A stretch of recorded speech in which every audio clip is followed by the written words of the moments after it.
Nos disponemos a disfrutar de las terceras jornadas del ovino de la Divina Pastora. Me alegra mucho ver tantísimo público. Gracias a todos por dedicarnos unas horas de vuestro tiempo. Tenemos la suerte este año de contar en la jornada técnica con la directora general de la Política Agraria, que es Mercedes Morán, la cual nos inaugurará estas jornadas. Daré paso ahora al alcalde. Posteriormente nos dedicará unas palabras también el presidente de la cooperativa de Alanser. Excuso la presencia del presidente de la cooperativa olivarera, que siempre, al igual que todas las cooperativas, están siempre apoyando este tema agroganadero. Muchas gracias a todos. Buenas tardes a todos. En primer lugar, daros la bienvenida a todos los agricultores y ganaderos a una localidad que es un referente en el sector ovino y en el sector del olivo también, como es Cabeza del Buey. Bienvenida, Mercedes Morán, directora general de Política Agraria Comunitaria, que seguramente pues, va a ser unas jornadas muy técnicas y bueno, todas las dudas que tengáis al final de esta jornada, pues sin duda seguramente que resultarán agradables para todos nosotros, ¿no? A ambos presidentes de las cooperativas, de las grandes cooperativas, dos cooperativas que tenemos en Cabeza del Buey, del sector agroalimentario, que son dos de las más importantes que tenemos, sin menospreciar a otras grandes cooperativas también de otros sectores, pues darles las gracias por la presencia, excusar al presidente de la cooperativa olivarera, a Luis Caballero, dar las gracias al presidente de Alanser, y yo creo que estas jornadas, estas terceras jornadas de la Divina Pastora, han empezado desde donde tienen que empezar, ¿no? Con el apoyo del sector agroalimentario en Cabeza del Buey, ¿no? No es posible desde la administración local conseguir una jornada si no se busca esa participación y ese compromiso de esas dos grandes cooperativas, ¿no? Yo felicitar a la Concejalía de Industria, a su máximo responsable, a Sonia Paule, para que continúe andando, aunque sea despacito, aunque algunos digan que andamos despacito, pero es mejor andar con cuidado a veces, ¿no? Que siga apoyando estas jornadas y te deseo lo mejor en tu concejalía, ¿no? Y sobre todo a los agricultores y ganaderos que os encontráis en este centro cultural, Vicente Serrano, y que, bueno, seguidamente, al final de estas jornadas técnicas, pues Mercedes Morán nos hablará de la reforma de la PAC que ha sufrido en este periodo 2014-2020 y de las consecuencias que va a tener para este sector agroalimentario tan importante como es en la comarca que estamos, no solamente en la comarca de La Serena. Sabéis que tenemos un sitio preferencial o preferente, porque casi estamos en tres comarcas y en 3 comunidades autónomas, ¿no? Yo creo que hablar de las dos grandes cooperativas que tenemos en Cabeza del Buey de este sector agroalimentario es animarles a poner también, y creo que se lo digo muchas veces en ocasiones que tengo, de poner en valor los productos que tenemos. Yo creo que eso es importante. Por ejemplo, hablando de la cooperativa Alanser, yo creo que el censo de ovino que tenemos en Cabeza del Buey es muy importante y uno de los más representativos que tenemos en la comarca, ¿no? Y hablar de Extremadura como comunidad autónoma en el sector agroalimentario es hablar de unas comunidades pioneras en este sector. Eso, sin duda, seguramente que Mercedes hablará bastante de esto, ¿no? Como también hablar de las comarcas de La Serena y Siberia en el sector ovino es importantísimo, ¿no? Yo quisiera hacer en esta tercera edición de la Divina Pastora una petición, ¿no? Yo creo que hemos empezado a andar desde la primera edición agroalimentaria en Cabeza del Buey. Esta es la tercera. Tenemos que conseguir, bueno, mejores resultados, mayores rendimientos, pero siempre tiene que ser con la colaboración de los agricultores y de los ganaderos, no solamente de Cabeza del Buey, sino de la comarca de La Serena, ¿no? Hacer una feria agroalimentaria es poner en valor pues los productos regionales y los productos locales que tenemos en nuestra tierra, ¿no? En nuestra comarca, en nuestro pueblo, ¿no? Con lo cual la petición, yo creo que es cabida en todos nosotros de pretender recuperar pues las raíces de los productos locales también que tenemos en nuestro pueblo, en Cabeza del Buey, ¿no? Y también con esta exposición o esta venta de productos, pues también poner en valor esos productos y generar también un espacio económico y social que yo creo que es importantísimo en la época que vivimos, y yo creo que con la comunidad de Extremadura, que es un sector agroalimentario fuerte, pues como nos dice nuestro presidente José Antonio Monago, Extremadura es campo y tenemos que aprovechar con nuevas tecnologías lo que tenemos y los productos que generamos, ¿no? Con esto queremos conseguir potenciar las empresas del sector agroalimentario. Potenciar las empresas del sector agroalimentario significa también que participen en estas ediciones, ¿no? Que den a conocer sus productos, que den a conocer su tejido empresarial y, por supuesto, siempre van a tener a disposición a la Administración local. Pero, insisto, las administraciones locales no pueden por sí solas. Tenemos todos que empujar, y todos juntamente, ¿vale? Sin más, me gustaría, como siempre hago, pues bueno, invitar a los presidentes, en este caso Juan Carlos Balmaseda, presidente de la cooperativa ganadera de Cabeza del Buey, de Alanser, va a decir unas palabras al público y luego pues bueno, nos explicará Mercedes Morán pues lo que es la reforma de la PAC. Muchas gracias. Juan Carlos. Buenas tardes a todos. Bienvenidos. Quiero resaltar especialmente la predisposición de la Consejería de la Junta de Extremadura, la Consejería de Agricultura representada por doña Mercedes Morán, en relación a estas jornadas y su sensibilidad para con nosotros. Doña Mercedes pues tendrá un circo de 6 pistas en este momento. Mañana es festivo. Ella vive en Cáceres y lo que supone desplazarse aquí para estar con nosotros esta tarde, que voy a estar tranquilamente con su familia, pues es digno de agradecer en lo humano, ¿eh? Luego también quiero resaltar toda la colaboración fructífera de las cooperativas con la Consejería, que están negociando duramente en Madrid, en el Ministerio, codo con codo, a fin de conseguir que tengamos la máxima ayuda acoplada. Y que va a ser un hito histórico porque por primera vez el ovino se va a aproximar mucho al vacuno, que era el gran privilegiado en ayudas acopladas, con esta reforma. Bueno, pues ahí está en primera línea en el Ministerio, nosotros al lado de la Consejería y la Consejería a nuestro lado, ¿no? Quiero resaltar eso también.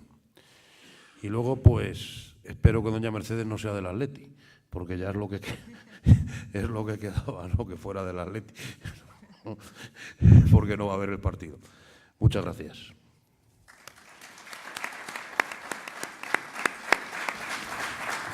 Bueno, a continuación, Mercedes Morán, como suele hacer en otros actos, en innumerables actos que hace no solamente por la comarca, aunque ella es de Cáceres, vamos a bajar todos y nos va a explicar la reforma. Quisiera también agradecer a diputados provinciales que están hoy aquí presentes, al alcalde de Peñasordo, autoridades también que han venido a esta charla técnica que son la inauguración de estas terceras jornadas Divina Pastora, y les deseo que pasen unas buenas jornadas y esperemos que el año que viene, concejala, mucho más. Gracias.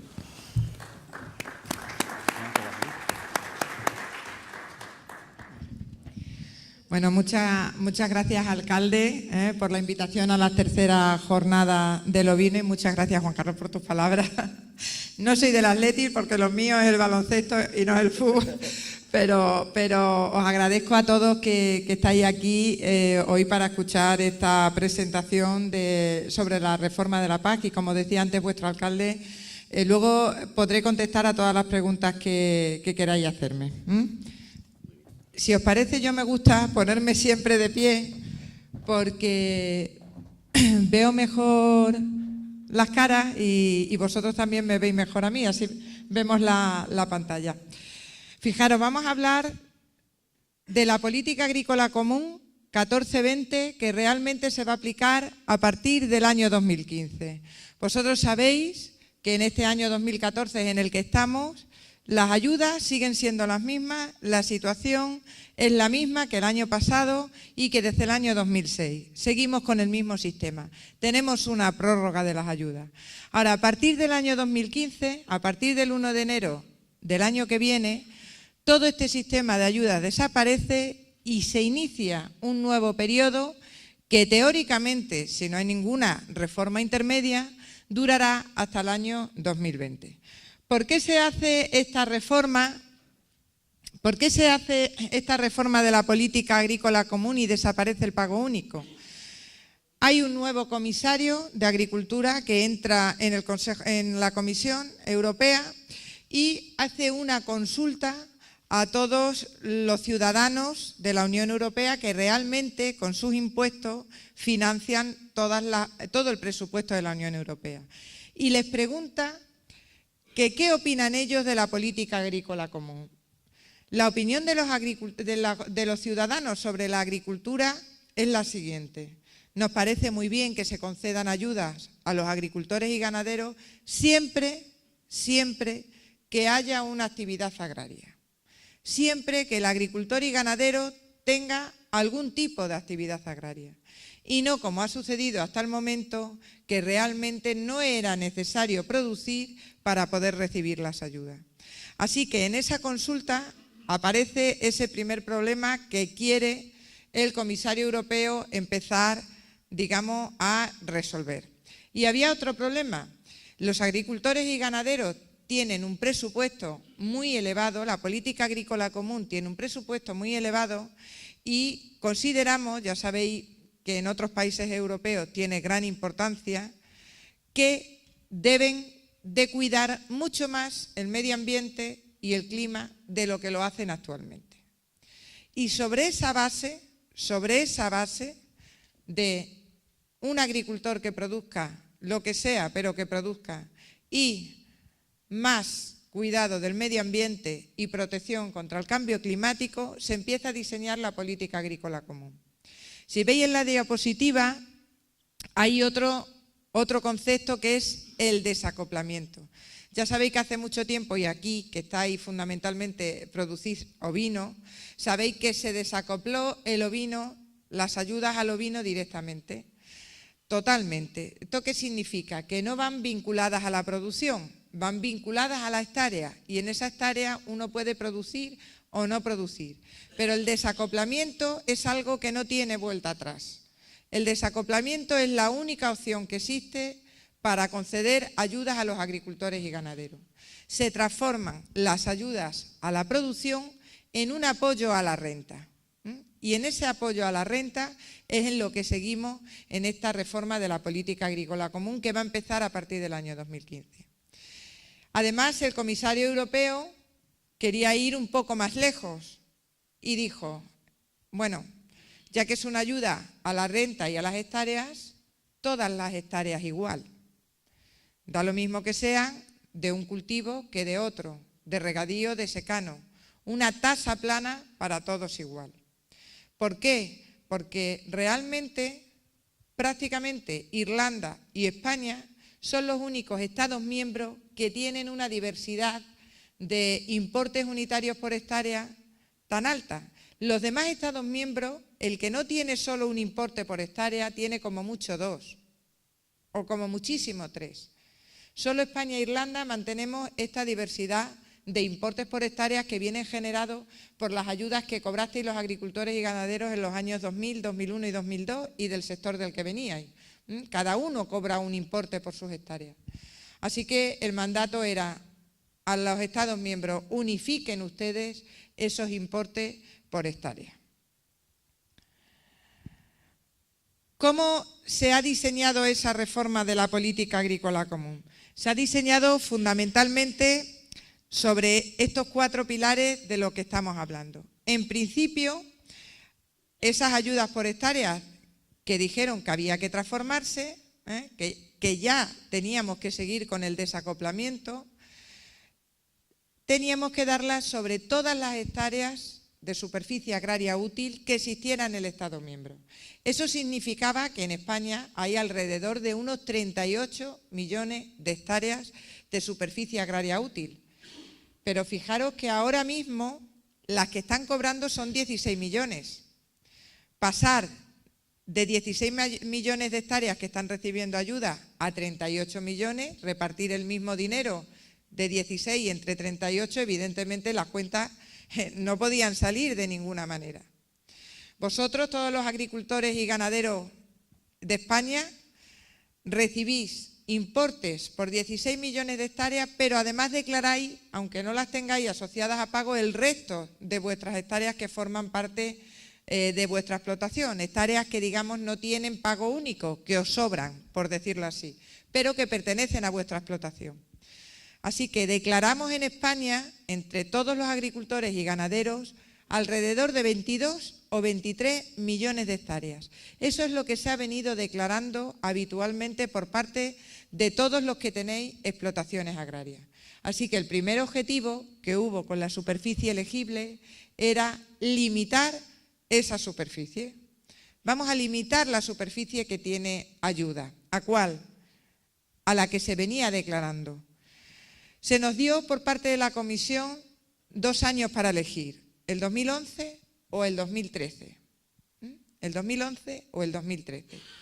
En el grupo de trabajo de alto nivel que lo formamos los directores generales con el Ministerio, decidimos que se eligiera la superficie del año 2013. ¿Por qué? Porque prácticamente no existía diferencia entre ninguno de los 2 años y era un año mucho más próximo al año 2015, con lo cual la situación de los agricultores y ganaderos era mucho más cercana, más real. Así que se decidió que se elegiría el 2013. ¿Qué significa esto? Significa que esa superficie es la que va a tener derecho a ayuda. Derecho a ayuda. Vosotros va a llegar el año 2015 y vais a hacer vuestra declaración de la PAC, vuestra solicitud única.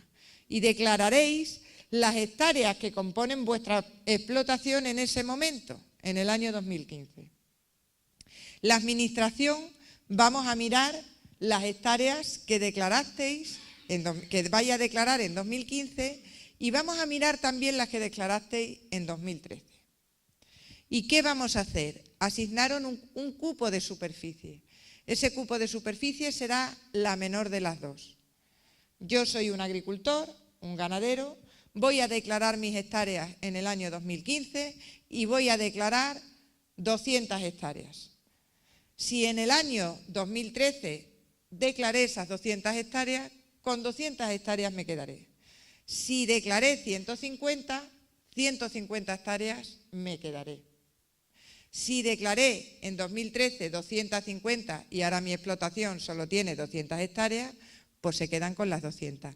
Siempre se asignará la menor de las dos. La menor de las dos.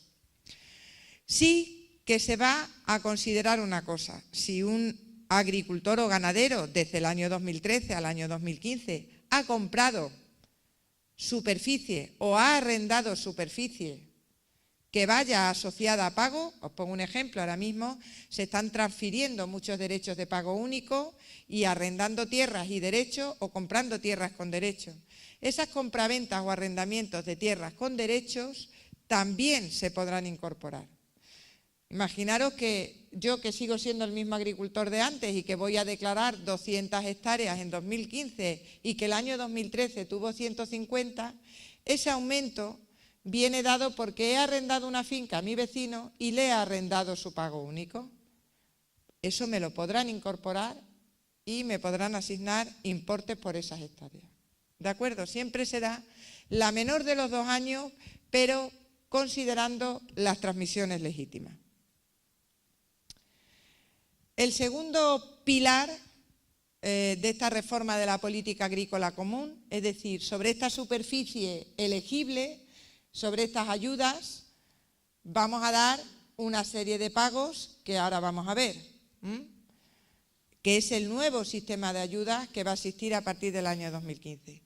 ¿Cuál es el pago más importante? El pago más importante de esta reforma es el pago que va a ir por hectárea a la explotación y que está formada por 2 componentes, el pago básico y unido a él el greening o pago verde, como veis ahí.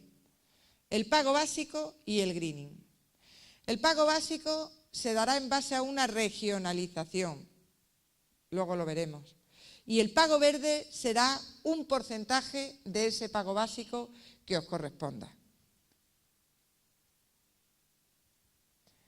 Estos son el diseño de pagos que se van a recibir a partir del año 2015. Como veis, tenemos un pago básico, tenemos un pago verde, un pago a pequeños productores y un pago a jóvenes agricultores. Los dos primeros, que como bien os decía son los dos componentes de la ayuda por hectárea, los recibirán todos los agricultores y ganaderos que cumplan las condiciones que vamos a ver más adelante. El pago a los pequeños productores serán a aquellos que cobran menos de 1.250 euros en su explotación al año. Esos beneficiarios que cobran menos de 1.250 euros por su explotación al año son lo que se conocen como pequeños productores. Tienen ciertas ventajas, pero también ciertos inconvenientes. Y por último, un pago a los jóvenes agricultores que, además de recibir los dos primeros de pago básico y pago verde por sus hectáreas, recibirán un complemento por ser jóvenes agricultores. Por primera vez, además de las ayudas a la incorporación de jóvenes a la agricultura, que sabéis que han venido funcionando dentro de los planes de desarrollo rural a lo largo de estos años, que dan una ayuda a la incorporación a la empresa agraria, además de eso aparece por primera vez, financiado 100% por fondos de la Comisión Europea, pago a jóvenes agricultores, un complemento.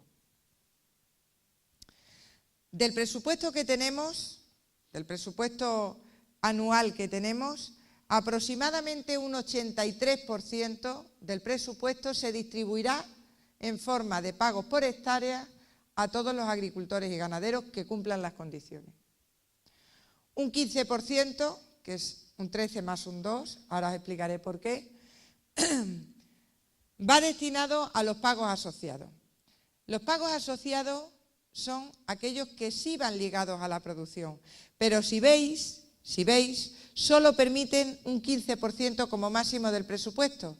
Cada vez reducen más el presupuesto destinado a esos pagos vinculados a la producción. ¿Por qué? Porque todas las ayudas deben de ir por la vía del desacoplamiento. Y por último, para los jóvenes agricultores y ese suplemento de más que van a llevar, se utilizará como máximo un 2%. No significa que vayamos a gastar ese 2%. Si hay menos, pues menos. A ver.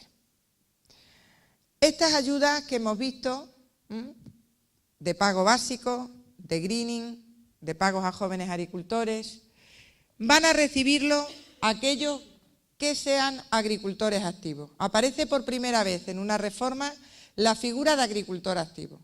¿Agricultor activo qué significa? Significa que algo tiene que producir.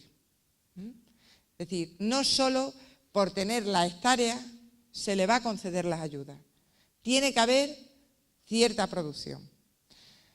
Esta que luego hablaré de ellos y de la figura de actividad de agricultor activo, podrá parecer que hemos llegado muy lejos o incluso que nos hemos quedado cortos, pero la verdad es que es la primera vez que se ponen algunas condiciones vinculadas a producir algo. La primera vez en la primera reforma. Y no es que en las anteriores no existiera, que sí que existía. En el año 2010 se podía haber incorporado la obligación de producir algo, pero en aquel momento, por lo que fuera, no se decidió. Los responsables decidieron no aplicar esa figura. Ahora yo creo que es un compromiso porque lo que ha estado ocurriendo de aquí para atrás, no digo que sea ilegal, lo ha permitido el propio diseño de la reforma, pero es algo que no podía durar mucho tiempo. Que una persona, un beneficiario, sin dedicarse a producir nada, tuviera o pudiera recibir ayuda por el simple hecho de tener una hectárea en cualquier estado, pues era algo que no se podía sostener durante mucho tiempo. Y además es casi lo que más ha perjudicado a los agricultores y ganaderos frente a la opinión pública, que no olvidemos que son los que ponen el dinero con los impuestos para tener el presupuesto de la política agrícola común.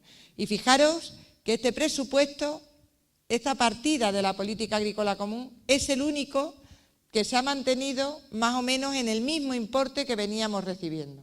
El resto de las partidas presupuestarias del presupuesto de la Unión Europea han bajado todos por la situación de crisis que hay.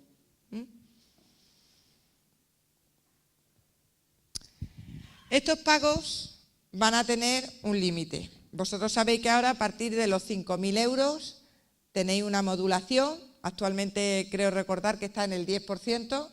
A partir de 5.000 euros os empiezan a descontar el 10% de la ayuda. Esa modulación desaparece a partir del año 2015. No se modula por debajo a los que reciben a partir de 5.000 euros. Se modula por arriba. Se modula a los que más reciben. ¿Y esa modulación en qué consiste? En un descuento del 5% a partir de 150.000 euros. Por debajo de los 150.000 euros no existe una modulación, no existe un descuento como pasa actualmente. También hay un mínimo, a recibir. Fijaros que actualmente aquellos agricultores o aquellos beneficiarios que reciben menos de 100 euros no reciben la ayuda.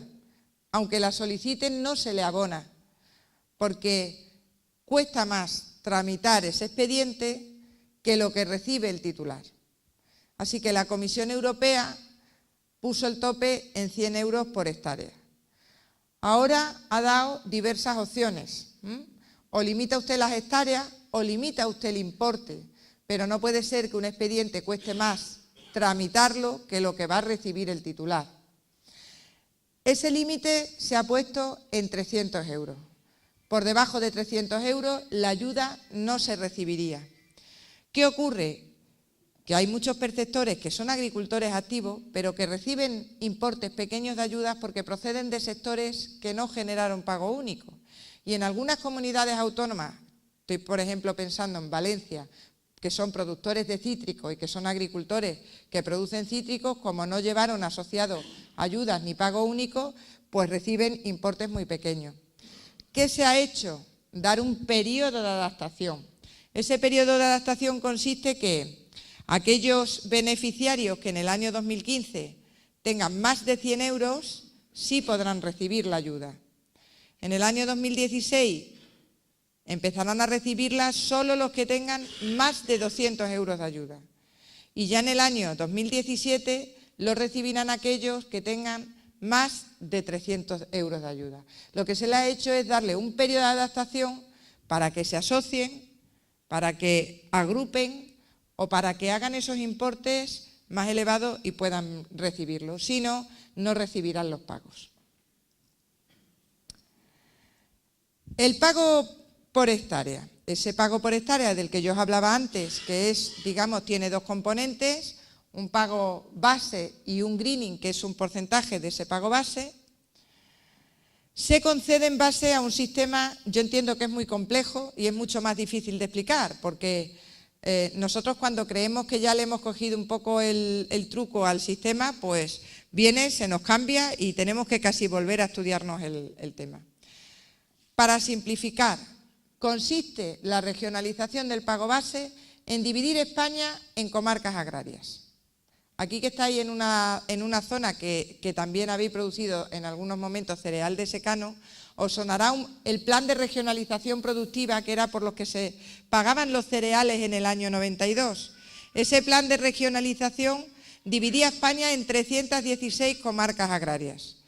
Pues esas 316 comarcas agrarias somos las que vamos a tener a partir del año 2015. España dividida en 316 comarcas agrarias. Pero claro, dentro de cada comarca, el problema que tenía Extremadura es decir, mire usted, es que yo en esa comarca, por ejemplo aquí, tengo olivar y tengo vino. No puede ser lo mismo el olivar que las ovejas, pero tampoco me dejan que se lo dé a la producción. ¿Qué es lo que se ha conseguido? Se ha conseguido que Bruselas autorice la división de esas comarcas agrarias en 4 tipos de tierras. Ellos no permiten hablar de cultivos, pero sí en tipos de tierras. ¿Qué tipos de tierras son? Tipos de tierras de secano, tierras de regadío, tierras de pastos y tierras de cultivos permanentes. Esas 316 comarcas se han dividido, cada una de ellas, en esos 4 tipos de cultivos, de tierras. ¿Para qué? Para poder diferenciar el pago, simplemente. Para poder distinguir el secano del regadío, los pastos de los olivos o las viñas o cualquier otro cultivo. Estos 4, si nosotros multiplicamos las 316 comarcas que existen en España por los 4 tipos de superficie, tenemos 1.200 tipos de superficie en toda España, porque algunas no tienen los 4 tipos, tienen menos. Claro, si nosotros vamos a la Comisión Europea y le decimos, mire usted, vamos a pasar de una tasa plana por hectárea que usted me ha dicho y que figura todavía, o sea, que figura en el reglamento que se ha aprobado, yo no le puedo ir a decir, vamos a pasar de una tasa plana a 1.200 tipos de ayuda. 1.200 tipos de ayuda no podía ser. Cada cultivo tenía un importe medio en esa comarca. El olivar de esta comarca pues tenía un importe medio y los pastos de esta comarca tenía otro importe medio distinto a los de la comarca de Cáceres o a los de la comarca de Trujillo. Es decir, teníamos que agrupar, teníamos que disminuir. 1.200 importes unitarios no pueden ser. La conferencia sectorial que hubo en el mes de enero, que no es otra cosa que la reunión del ministro con los consejeros de Agricultura de todas las comunidades autónomas, presentó los resultados que, digamos, eran aceptados por la Comisión Europea. De esos 1.200 importes medios que había para cada tipo de cultivo en su comarca, vamos a pasar a unos importes que van a estar entre 22 y 24. 22 o 24 importes medios para todas las comarcas de España. 22 o 24 importes medios. Los llamamos dentro de la regionalización estratos. 22 a 24 estratos, porque ese importe medio tiene un principio y un final. Por ejemplo, el estrato que va entre 100 y 200 tendrá un importe medio de 150. Los que estén comprendidos cerca de ese importe medio es al que se tendrán que acercar y en ese estrato estarán dentro de él. Es decir, lo único que se ha hecho es regionalizar el pago, distinguir de 22 a 24 regiones y colocar a todos los agricultores y ganaderos con lo que produzcan dentro de esas regiones. Hemos agrupado, el Ministerio, que es quien ha diseñado este sistema, ha agrupado a todos los agricultores y ganaderos de España en 22 o 24 regiones. Dentro de esas 22 o 24 regiones las hay de todo tipo: pasto, secano, regadío y cultivos permanentes. En esas regiones hay una media.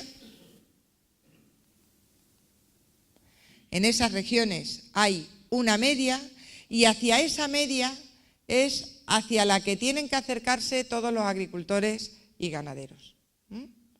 Unos se acercarán aumentando importes y otros se acercarán disminuyéndolos, es verdad. Pero los que se acerquen aumentando o disminuyendo lo van a hacer progresivamente a lo largo de los 5 años. ¿Qué quiere decir esto? Esto quiere decir que el agricultor que más pierda en España no puede perder más del 30% de lo que le asignen en 2015. En 2015 os van a dar un importe, se os va a asignar por parte de la Administración, os vamos a asignar un importe y ese importe no puede disminuir como máximo. El que más pierda perderá un 30%. Ese será el agricultor o ganadero que más pierda en España. Pero no es que vaya a perder un 30% anual, no, sino que irá gradualmente a lo largo de los 5 años. Es decir, si dividimos un 30% entre los 5, la media será de que irá perdiendo progresivamente un 6% cada año. El que gane, ¿cómo va a ir acercándose a la media? Pues irá ganando importes, pero tampoco podrá ganar a costa del que va perdiendo.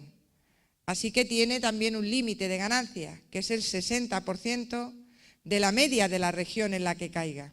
Y ese 60% lo irá ganando también progresivamente a lo largo de los años, hasta llegar con ese 60% en el año 2019. Esto es lo que habréis oído convergencia. La convergencia no es otra cosa que acercarse a la media de la región en la que caiga el agricultor y ganadero. Lo que se ha podido es limitar tanto las pérdidas como las ganancias, para evitar que el que pierda, pierda mucho y el que gane, gane mucho a costa del que pierde.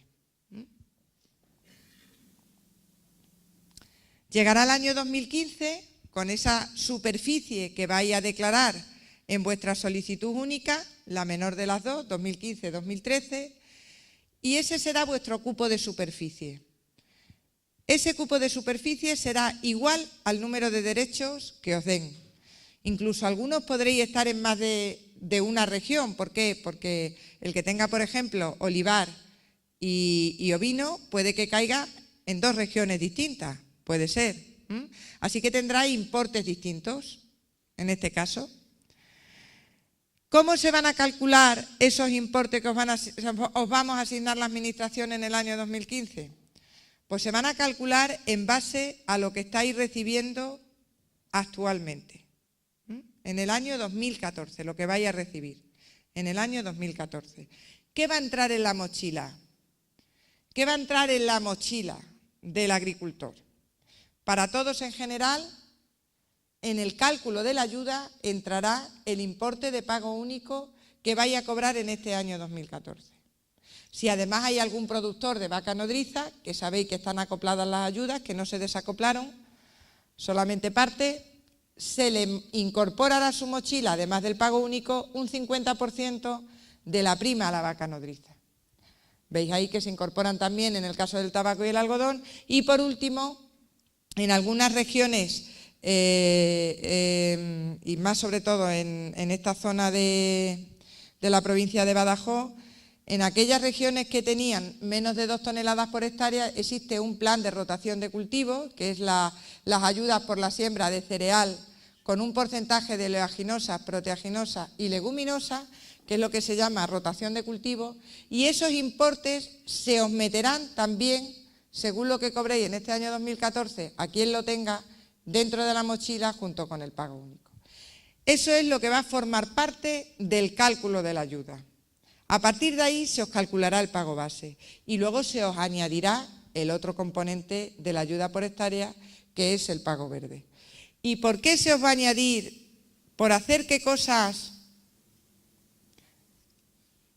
se os va a añadir el pago verde? El pago verde, hay 3 tipos de actuaciones. Para aquellos que tenéis tierras de cultivo, hay que diversificar los cultivos. ¿Qué significa esto? De 10 hectáreas hacia abajo, aquellos que tengan menos de 10 hectáreas de cultivo no tienen que hacer nada, pueden sembrar lo que ellos decidan sembrar. Pero ya los que estén entre 10 y 30 hectáreas de cultivo tienen que sembrar al menos 2 cultivos. Pero uno de ellos, y eso en el secano beneficia muchísimo, puede ser el propio barbecho que se hace de año y vez. Con lo cual la cosa, la verdad es que se ha simplificado bastante. En el caso de aquellos agricultores que tengan más de 30 hectáreas, tendrán que sembrar 3 cultivos, pero uno de ellos podrá seguir siendo el barbecho. Pastos, que tenéis aquí muchos. Hay que mantener los pastos permanentes. Mantenerlos significa tenerlos ahí, tenerlos explotados por el ganado, evidentemente, y a nivel del Estado miembro, a nivel de España, no disminuir la cantidad que tenemos de pastos permanentes en más de un 5%. Eso lo tenemos actualmente también. Yo no sé si alguno de vosotros ha querido pasar un cambio de uso de pastos permanentes a tierra arable para sembrarlo, que se puede dar, y tiene que recibir primero la autorización de la Administración, porque tampoco nos podemos pasar de un colchón. Y por último, objetivos ecológicos. Hay que dejar un 5% de la superficie de aquellas tierras de cultivos que superen las 15 hectáreas con objetivos ecológicos. Esto todavía está por diseñar, está la comisión dándole un poco de vueltas y estamos a la espera, pero fijaros que ellos hablan mucho del tema del INDES.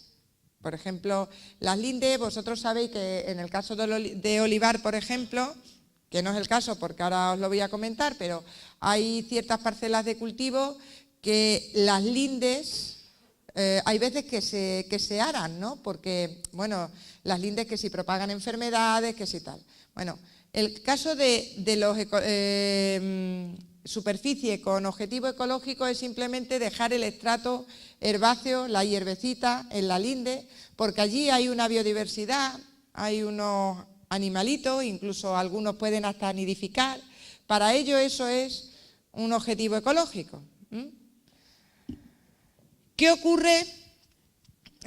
Por supuesto con el arroz no puede rotar, pero ¿qué ocurre con los cultivos permanentes? Como el caso del olivar, que aquí es muy importante, ¿no? Ellos van a recibir, estos cultivos van a recibir el greening sin tener que hacer nada. Lo recibirán sin ninguna actuación. ¿Por qué? Porque ya consideran que lo que son árboles son sumideros de CO2 que cumplen una de las condiciones del greening, que es lucha contra el cambio climático. Así que ya consideran que están cumpliendo per se, es decir, que están ya haciendo una lucha contra el cambio climático y pueden recibir las ayudas sin tener que hacer nada más.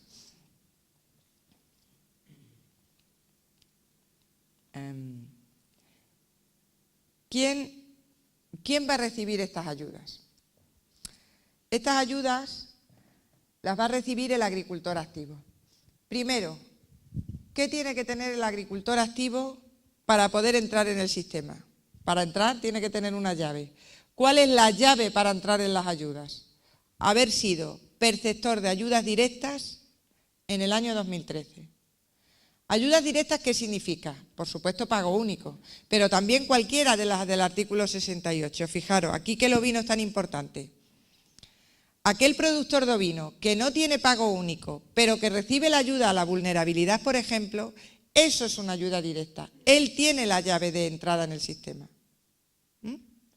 Aquel productor de ovino que no recibe pago único, pero sí que recibe la ayuda a la calidad o a la vulnerabilidad. Está recibiendo una ayuda directa y entra en el sistema, tiene la llave de entrada. Desde luego en su mochila va a cero, porque como no tiene pago único va a cero. Así que serán de los productores que tengan que ir acercándose a la media, subiendo. Pero tienen la llave del sistema. Una vez que hemos visto que tienen esa llave del sistema y que pueden entrar a recibir ayudas, se le va a mirar que cumplan una actividad agraria que os decía antes. Y esa actividad agraria se mirará en la declaración de la renta, que es el único documento que tenemos en la administración para poder ver si tenéis actividad agraria. Si la tenéis, vendéis vuestros productos y el importe de la venta lo declaráis en el IRPF. ¿Qué es lo que vamos a mirar desde la administración? De los ingresos agrarios, teniendo en cuenta que ingresos agrarios son la venta de lo que producís más las ayudas directas, que al menos de la venta de lo que producís sea un 20%. El resto de los ingresos no se van a mirar. Venta más ayudas, de ese total, al menos un 20% tiene que proceder de la venta de lo que se produce. ¿Para qué? Para obligar, digo entre comillas, evidentemente, para asegurarnos que el agricultor o el ganadero está realmente produciendo y vendiendo lo que produce. ¿Qué declaración de la renta se va a mirar?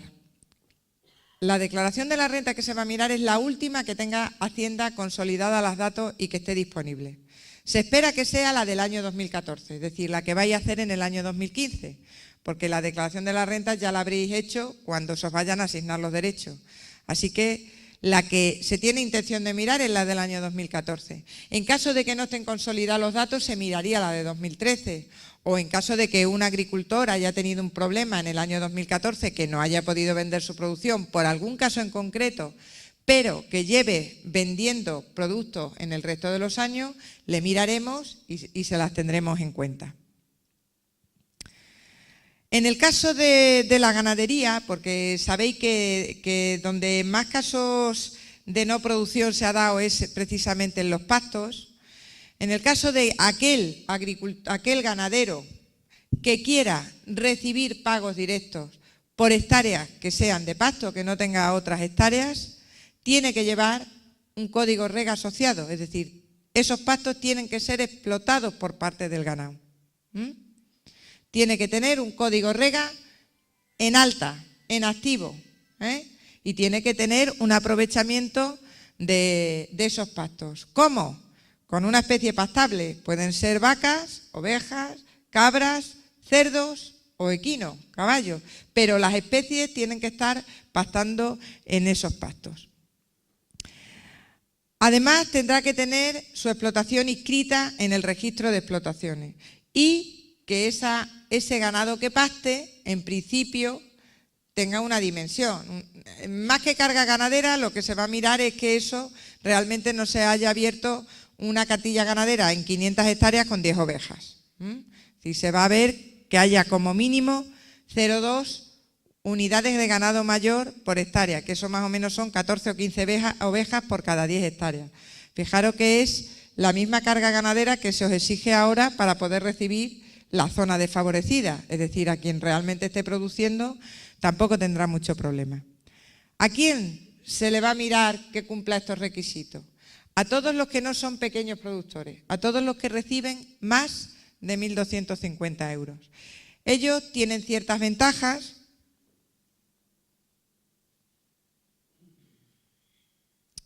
Tienen ciertas ventajas porque no están sujetos a la convergencia y además no tienen que cumplir el greening.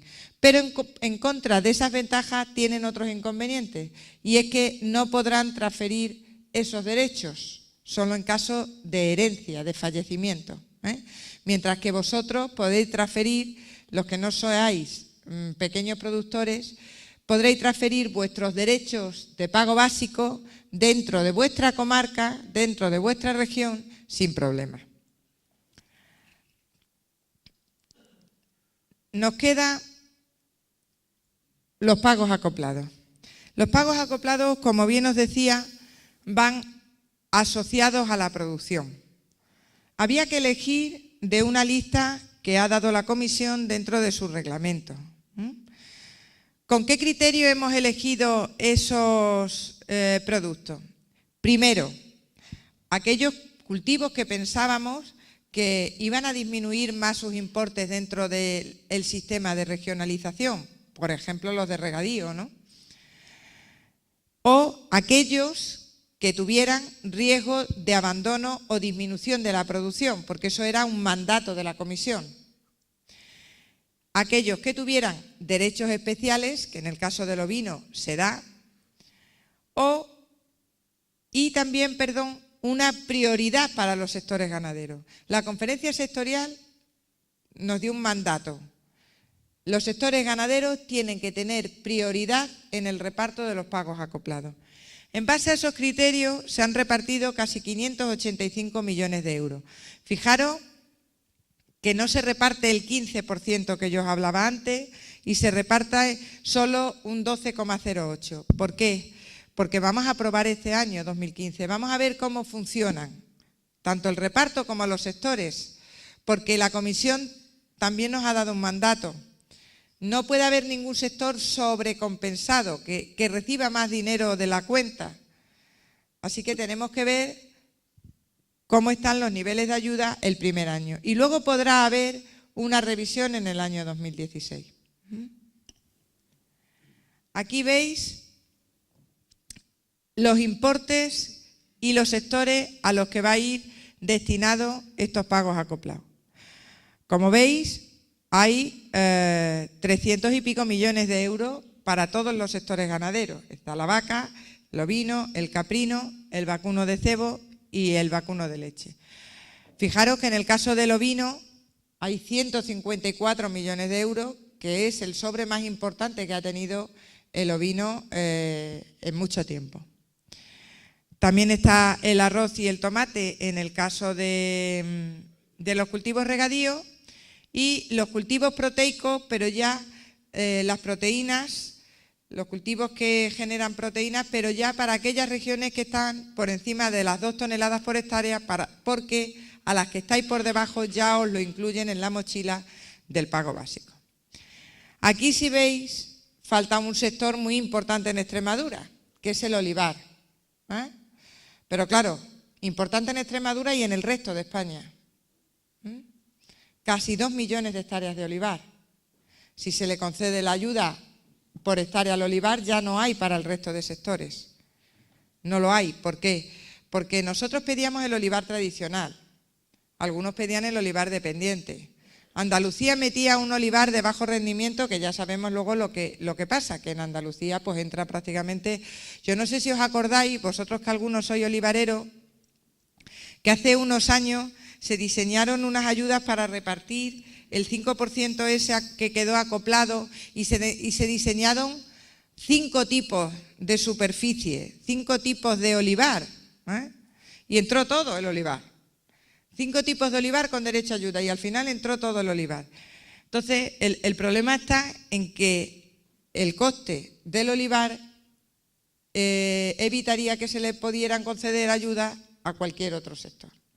Así que la decisión que se tomó por parte de la conferencia sectorial, que es, como os digo, la reunión del ministro con los consejeros de Agricultura, es que, y así viene reflejado en el acuerdo, que si en la revisión del año 2016 somos capaces de determinar ciertas hectáreas de olivar que realmente necesitan ese apoyo, se podría introducir el olivar dentro de los pagos acoplados. Así que habrá una revisión en el año 2016 y podrá existir esa posibilidad.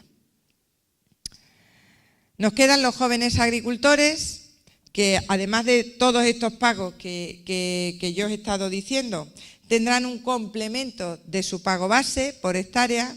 Ese complemento irá solo para las primeras 25 hectáreas y durante los 5 años. Durante los 5 años que dure la reforma. ¿En qué consistirá este suplemento?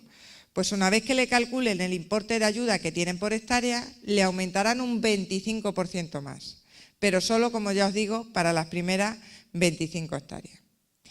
Esto es básicamente, en líneas generales, el diseño de la nueva política agrícola común. Fijaros que tenemos un reglamento que salió en diciembre del año 2013, que ya está aprobado diciéndonos todo esto.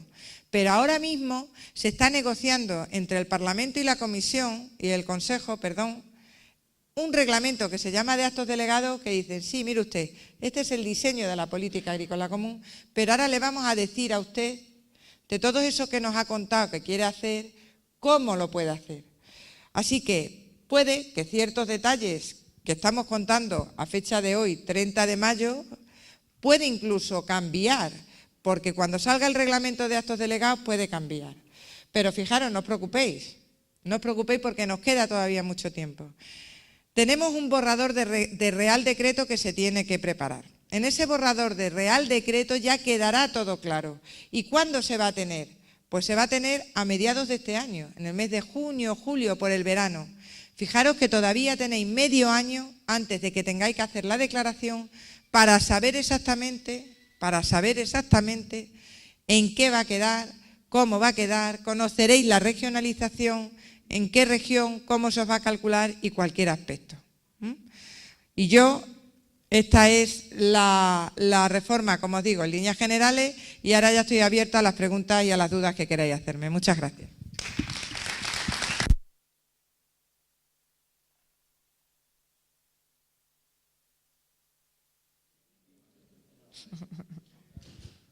Sí, Juan Carlos.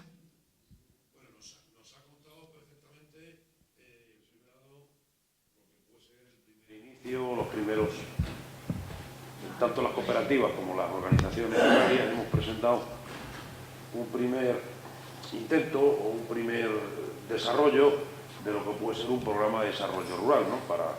para la ganadería extensiva en Extremadura. Sería un complemento a esto que no tiene nada que ver, absolutamente. ¿Nos puede contar cómo está eso, cómo se recibe? Sí, os cuento cómo está eso. Bueno, esto es un poco de que, como yo estoy en el grupo de trabajo de ayudas directas, normalmente siempre hablo de ayudas directas, porque todas las ayudas directas se tramitan en mi dirección general. Y dentro del grupo de trabajo de desarrollo rural ha estado mi compañero José Luis Gil, que es el director general de desarrollo rural. Pero fijaros que curiosamente las ayudas del Plan de Desarrollo Rural de Extremadura, que van dirigidas a los agricultores y ganaderos, también se gestionan en mi dirección general. O sea, quiero decir que están, aunque no, digamos, haya llevado la negociación directa, pero realmente han ido muy a la par. Situación del Plan de Desarrollo Rural respecto a lo que son las ayudas destinadas a los agricultores y ganaderos. El Plan de Desarrollo Rural 2014-2020, que se está elaborando en la actualidad, tiene ciertos cambios respecto al que existe. La ICE, la zona desfavorecida, ahora ya se llama zona con desventajas específicas, tendrá alguna modificación, pero seguirá existiendo, algo muy parecidísimo. Tenemos la jubilación anticipada, que en el anterior periodo existía y en este ha desaparecido. No se puede solicitar la jubilación anticipada porque ha desaparecido como medida dentro del Plan de Desarrollo Rural. Tenemos unas medidas que llaman de agroambiente y clima, que serán las agroambientales, y por último tendremos una agricultura y ganadería ecológica que en este nuevo Plan de Desarrollo Rural tienen que ir separadas. Evidentemente, efectivamente, como dice el presidente de la cooperativa, todas las OPAs y cooperativas han presentado un documento pidiendo una ayuda agroambiental para la ganadería extensiva. Cuando hablamos de ganadería extensiva, no es ovino solo. Es ovino, es vacuno, es caprino y es porcino. El reglamento comunitario que se está haciendo actualmente de desarrollo del que existe, dice que las ayudas agroambientales a la ganadería no se pueden dar por cabeza de ganado. No se pueden dar por cabeza de ganado. Se tienen que dar por hectárea. La única excepción que hacen es el de razas autóctonas en peligro de extinción. Pero el resto de las ayudas se tienen que dar por hectáreas de pasto. Así que ahora podíamos diseñar una medida que fuera a la ganadería extensiva, que fuera por hectárea de pastos, pero nos dice, pero ojo, no por lo que están haciendo ahora, por eso ya van a recibir el greening, por el mantenimiento de los pastos. Si usted quiere un agroambiental para la ganadería, los ganaderos tienen que hacer algo más. ¿Qué quieren hacer o qué van a hacer? Por el mantenimiento del ecosistema de la dehesa, de la Red Natura 2000 o de lo que sea, ya tienen ustedes el greening. Las agroambientales, todas, ya no solo las de ganadería, todo lo que es producción integrada, olivar, todo. Hay que ir más allá de lo que realmente se estaba haciendo. Así que diseñar el plan de desarrollo rural de este nuevo quinquenio va a ser un poco más difícil. Pero nosotros hemos recibido esa propuesta, no solo en documento, también hemos tenido reuniones con ellos y estamos tratando el tema y viéndolo. Porque había un mandato del presidente Monago y era que esta reforma de la política agrícola común estuviera consensuada con los sectores, pero no solo con organizaciones agrarias y cooperativas, incluso también con los partidos políticos. Así se ha hecho en el primer pilar y así se está haciendo en el segundo pilar. Entonces, ha habido una reunión, no sé si ha sido el lunes o el martes de esta semana, y hay otra prevista para el día 9, creo recordar que es. Es decir, que estamos continuamente viendo cómo se diseña y ellos están participando de ese diseño. Pero yo el problema que le veo a lo que es una medida agroambiental para la extensiva es que como no puede haber sobrecompensación, es decir, no puede haber acumulación de ayudas sobre unas tareas en concreto, al darla por pastos y tener unas ayudas por greening y incluso unas ayudas al pago base que se da también por pasto, pues ahí queda un poco la duda de si ellos la admitirían. Pero no obstante, nosotros estamos estudiando el tema, habrá que darle una vuelta y ver si lo proponemos. Pero efectivamente está planteado y está encima de la mesa el estudio de una agroambiental, o a lo mejor no tiene que ser una agroambiental, no lo sé, claro, habrá que estudiarlo.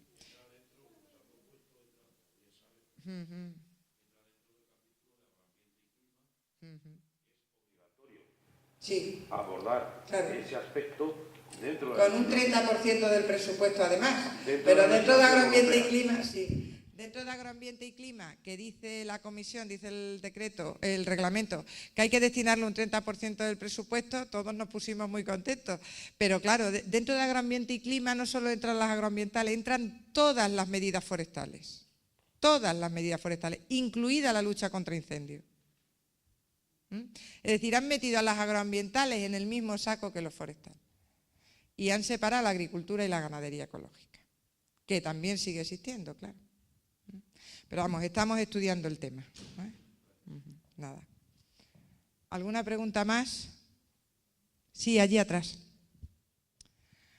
Usted tiene un pasto que actualmente es permanente, un pasto que está de pasto permanente. Usted tiene actividad ganadera en él, ¿no? Sí. Un pasto permanente dentro del nuevo periodo funcionará más o menos como este. Para pasar un pasto permanente a tierra arable y poder sembrarlo, tenemos que ver primero si nos hemos pasado del colchón a nivel nacional, que tenemos que no se pueden disminuir los pastos. A partir del año 2015 será del 5%. Usted propondrá la solicitud de cambio de pasto permanente a tierra arable. La Administración mirará si nos hemos pasado de ese colchón y si no nos hemos pasado se podrá autorizar, como se está haciendo ahora en principio. Se puede pasar de un pasto permanente a una siembra siempre y cuando a nivel nacional no nos pasemos de un 5%. Hombre, pasarnos de un 5% es muy difícil porque del colchón que tenemos ahora no nos hemos pasado nunca. Entonces podrá ser, tendrá también que esperar un poco a ver cómo se regula eso más detalladamente. Pero en principio el compromiso de los pastos permanentes es no disminuirlo por debajo del 5% de lo que existe actualmente. Ahora, también os voy a comentar, ya que estamos hablando de pastos, un tema que me gusta decirlo en todas las charlas, sobre todo a los que en las zonas donde tenéis pastos. Fijaros que la Comisión Europea y el Tribunal de Cuentas, que es quien audita a la Comisión y a todos nosotros, ya no se cree nada de los pastos y se cree todavía menos de los pastos de Extremadura. Bien es verdad que ha sido, digamos, una sorpresa, ¿no? Pero ha habido una auditoría de la Comisión, que la auditoría fue en el año 2009. Consideran que se han incluido dentro de Extremadura zonas de sierra, zonas sucias, manchas incluso de caza, o incluso berrocales como los de, estoy pensando en los de Trujillo, que se han incluido esas hectáreas en las declaraciones y se han estado percibiendo importes por ellos. ¿Por qué? Porque en el año 2006, cuando se asignaron los derechos de pago único, se metió toda la superficie.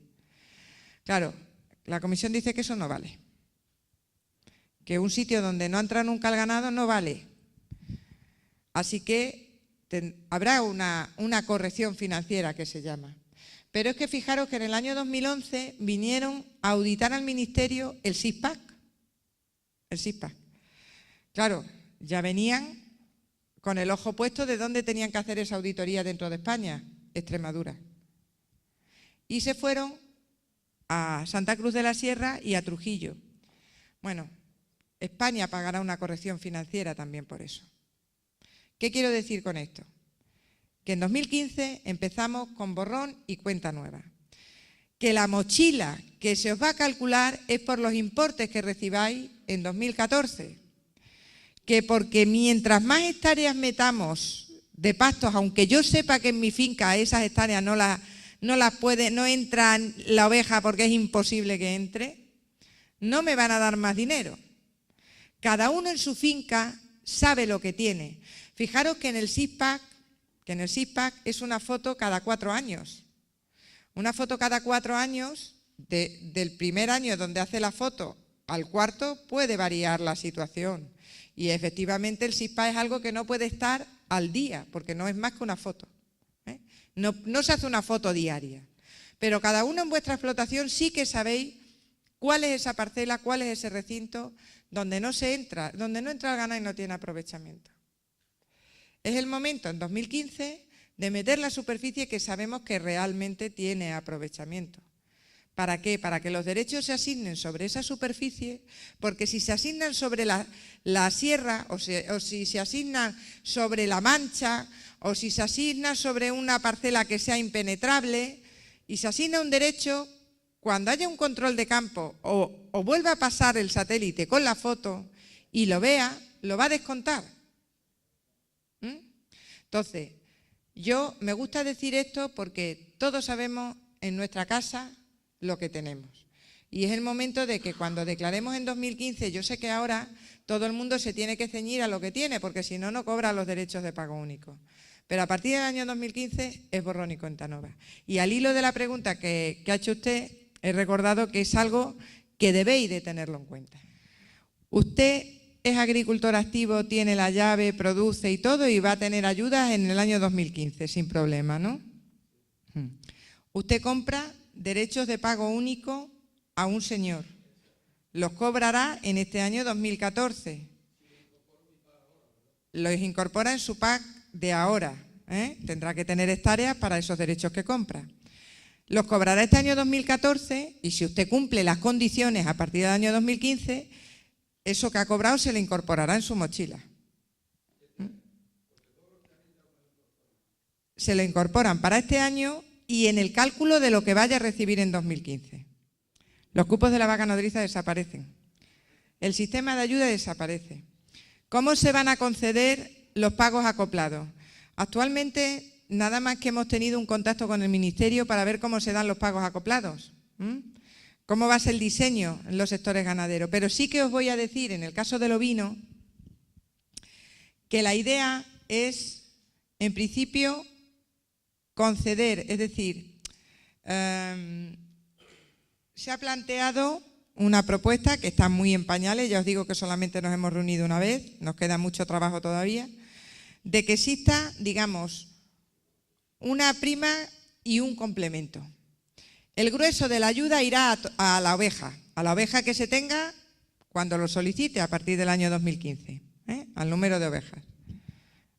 Y luego haya un complemento, un importe que se le añade en el caso de que sea pues una oveja que se encuentre en asociacionismo y demás. Entonces, ese digamos que es la idea que se tiene. En el caso de la oveja también hemos hablado de otra particularidad. Para evitar que haya rebaños ociosos, rebaños de ovejas viejas, vamos a exigir algo de rendimiento de esos rebaños. Es decir, no me voy a dedicar a comprar ovejas y las voy a dejar ahí que se me vayan muriendo y los voy a ir comprando. No, si yo soy un productor de ovino tengo que tener un rendimiento, tengo que tener X corderos al año. Así que digamos que se va a exigir un porcentaje mínimo de corderos. No digo máximo ni nada, y será bajo, porque fijaros que los vinos de leche y de carne irán más o menos en la misma dirección y el rendimiento no es el mismo, pero por lo menos que haya cría de corderos, no que sean rebaños de ovejas viejas, que luego se ponen por las nubes y a los ganaderos os cuesta mucho trabajo comprarlos. En el intensivo de ovino, de caprino, que no tiene ninguna hectárea. Claro, cuando un productor, sea de intensivo o sea de extensivo, tiene hectáreas, los importes se le meten en esas hectáreas. ¿Cuál es el que no podrá recibir ayudas a la hectárea? El que no tenga ninguna hectárea, que los hay, porque en el ovino existen todavía, en Extremadura tenemos muy pocos, bien es verdad, pero existen todavía derechos especiales que no se están justificando con hectáreas, sino que se están justificando manteniendo el 50% de la cabaña ganadera que se tenía en los años de referencia. Esos que no tienen hectárea ni una, que no se le pueden meter sus importes, se atenderán dentro de los pagos acoplados. Pero el que tenga hectáreas, pues entrará igual que el resto. Ya está, bueno, pues muchas gracias por escucharme, ha sido un placer.